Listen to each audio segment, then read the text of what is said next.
আমার গন্তব্য আজ ৬০ ফুট মহাপ্রভু গৌরাঙ্গর কাছে।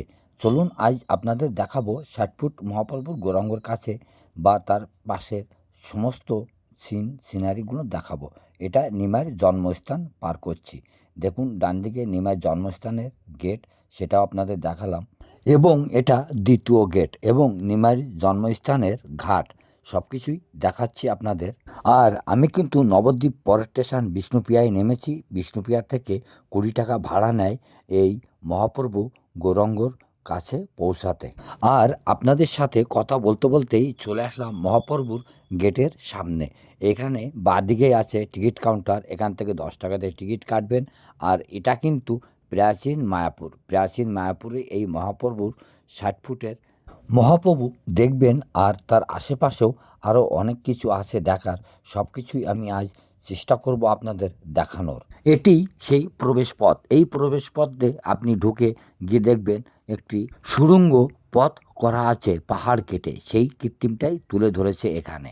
এর ভিতর দিয়ে আপনাকে যেতে হবে। এর ভিতর দিয়ে যাওয়ার সময় আপনার খুবই ভালো লাগবে। ভিতরে অনেকগুলো লাইট লাগানো আছে, খুব সুন্দরভাবে দেখা যাচ্ছে। দেখুন, যেমন পাহাড় কেটে রাস্তা তৈরি করে, এখানে কিন্তু সেরকমই দেখিয়েছে।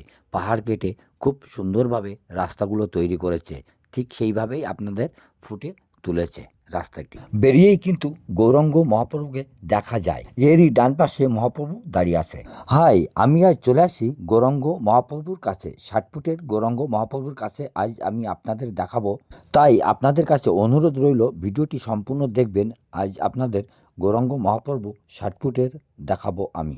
আর এই জায়গাটি প্রাচীন মায়াপুর নিমাইয়ের জন্মস্থান পার করেই বাদিকে পড়ছে এই মহাপ্রভু গৌরাঙ্গ। তাই আমিও দেখব, আপনাদেরও দেখাবো, আপনারা আমার একটু সাথে থাকবেন। চলুন এবার দেখা যাক। আর এখানে কিন্তু দুপুরেই আপনি প্রসাদ গ্রহণ করতে পারেন। প্রসাদ গ্রহণ করতে কত দক্ষিণা লাগে সব কিছুই এখানে লেখা আছে, এবং কি কি দেবে আপনাকে সেটাও লেখা আছে।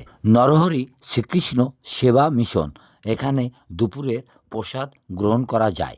আর এখানে দুপুরে প্রসাদ গ্রহণ করতে মাত্র 40 টাকা লাগে। আর আপনি প্রসাদ পাবেন অন্ন, সবজি, পনির, আরও থাকবে ডাল, সবজি, চাটনি। আর আপনি যদি এই প্রসাদ গ্রহণ করতে চান তাহলে আপনি 40 টাকা দিয়ে টিকিট কেটে নেন। এখানে কিন্তু রাসলীলার দৃশ্যটি তুলে ধরেছে, খুব সুন্দর লাগছে দেখতে। এখানে অনেক ঠাকুর আছে, অনেক নাচ গান হচ্ছে, সেরকম দৃশ্যটি তুলে ধরেছে এখানে। এই দৃশ্যটি দেখতেও খুবই সুন্দর লাগছে, এবং এর পাশেই আরেকটি দৃশ্য তুলে ধরেছে, সেটাও খুবই সুন্দর লাগছে। যেমন গৌরাঙ্গ মহাপ্রভু কীর্তন করছে, সেটা দেখিয়েছে এখানে। গৌরাঙ্গ মহাপ্রভু মিডিলে দাঁড়িয়ে আছে, চারিদিকে সবাই দাঁড়িয়ে আছে, এত সুন্দর লাগছে, সত্যিই বলার মতন না। এখানে না আসলে আপনি বুঝতে পারবেন না। যেমন খোল বাজাতে বাজাতে রাস্তা দিয়ে চলে, ঠিক মহাপ্রভু সেরকম মনে হচ্ছে খোল বাজাতে বাজাতে রাস্তা দিয়েই চলছে, এবং দুপাশে দুজনাই খুব সুন্দরভাবে খোল বাজাচ্ছে। খোলগুলো খুব সুন্দরভাবে করেছে, দারুণ লাগছে দেখতে। দুপাশে দুইজনই আছে, দুইজনকেই আমি দেখাবো আপনাদের। যেমন প্রভুর বাঁদিকেই একজন বাজাচ্ছে এবং প্রভুর ডান দিকেও আরেকজন বাজাচ্ছে। মনে হচ্ছে এই প্রভুরা হরে কৃষ্ণ নামেই মাতোয়ারা হয়ে গেছে, ঠিক সেরকম দৃশ্য দেখিয়েছে এখানে। এখানে আবার এত সুন্দরভাবে সাজিয়েছে, প্রথমে রেখেছে শ্রী শ্রী বজরংবলী, এখানে আবার তুলে ধরেছে চোর কর্তৃক শিশু নিমাইকে অপহরণ। এরকমই সব একটি একটি দৃশ্য এখানে তুলে ধরেছে, খুব সুন্দর লাগছে দেখতে, এবং সবাইকে দেখানোর জন্যই খুব সুন্দরভাবে সাজিয়েছেও, এবং আপনাদের দেখেও খুব সুন্দর লাগবে। এরকম দৃশ্য এখানে প্রচুর করেছে, আপনি সারাদিন দেখেও শেষ করতে পারবেন না। এবং এর পাশেই আরেকটি সুন্দর দৃশ্য তুলে ধরেছে, যেমন ঝাড়খণ্ডের জঙ্গলমহলের দৃশ্য তুলে ধরেছে এখানে। ঝাড়খণ্ডের জঙ্গলমহলের পশু পক্ষীর সঙ্গে শ্রীমান মহাপ্রভু এখানেই দেখিয়েছে। যেমন এখানে গরু আছে, হরিণ আছে, ময়ূর আছে, হাতি আছে ও সিংহ আছে। এই সমস্ত কিছু নিয়েই মনে হচ্ছে মহাপ্রভু জঙ্গলমহলে সবার সঙ্গে কথা বলছে, সবাইকে সুন্দরভাবে থাকার, মিলেমিশে থাকার প্রতিশ্রুতি দিচ্ছে মহাপ্রভু, সেটাই মনে হচ্ছে এই জায়গাটি দেখে।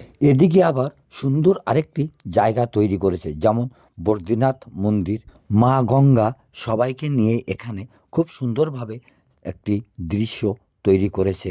এটি সেই বদ্রীনাথ ধাম। বদ্রীনাথ ধাম খুব সুন্দরভাবে তৈরি করেছে পাহাড়ের উপরেই, এবং এখানে আছে মা গঙ্গা।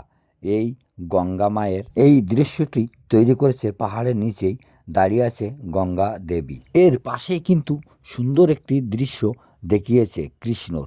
কৃষ্ণর দৃশ্যটি দেখলে আপনার মন খুব সুন্দর হয়ে যাবে। দেখুন কৃষ্ণর দৃশ্যটি কেমন করেছে। এখানে কৃষ্ণকে দেখিয়েছে সর্পরাজের উপরে দাঁড়িয়ে কৃষ্ণ বাঁশি বাজাচ্ছে। কি সুন্দরভাবে দৃশ্যটি তৈরি করেছে, এখানে খুব সুন্দরই লাগছে দেখুন। এবং এর পাহাড়ের উপরেই বসে আছে আমাদের ধ্যানে বসে আছে, মুগ্ধ হয়ে নীরবভাবে ধ্যান করছে দেবাদেব মহাদেব। এই দেবাদেব মহাদেব সবার উপরেই কিন্তু পাহাড়ের উপরেই বসে আছে উনি দেখুন। এদিকে আবার দেখিয়েছে শ্যামকুণ্ড। এই শ্যামকুণ্ড চারচালা ছোট্ট একটি ঘর করেই জলের উপরে পদ্মফুলে দাঁড়িয়ে রয়েছে, এবং এনারই পাশে রয়েছে রাধা কুণ্ড। দুইজনকেই কিন্তু এই জলের ছোট্ট একটা পুকুর করে ঝর্ণা দিয়ে মাঝখান দিয়ে রাস্তা করে দিয়েছে, ব্রিজ। এত সুন্দর লাগছে দেখার মতন। এই রাধাকুণ্ডুর মুখটি দেখতে একটু অন্ধকার লাগছে, আমি জুম করে আপনাদের দেখাচ্ছি দেখুন। জুম করে দেখালে আপনারা এই রাধাকুণ্ডুর মুখটি খুব সুন্দরভাবেই দেখতে পারবেন।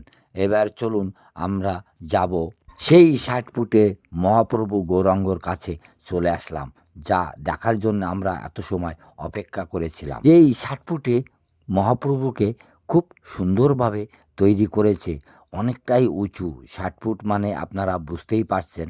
আর এই মহাপ্রভু কিন্তু দাঁড়িয়ে আছে পদ্ম ফুলের উপরেই, খুব সুন্দরভাবে সাজিয়েছে। এখানে দেখলে আপনার মন খুব শান্ত হয়ে যাবে, দেখতেও আপনার খুব ইচ্ছা করবে। এবং মাথার উপরে ছাতা দিয়েছে যেন রোদ বৃষ্টিতে কোনো অসুবিধে না হয়।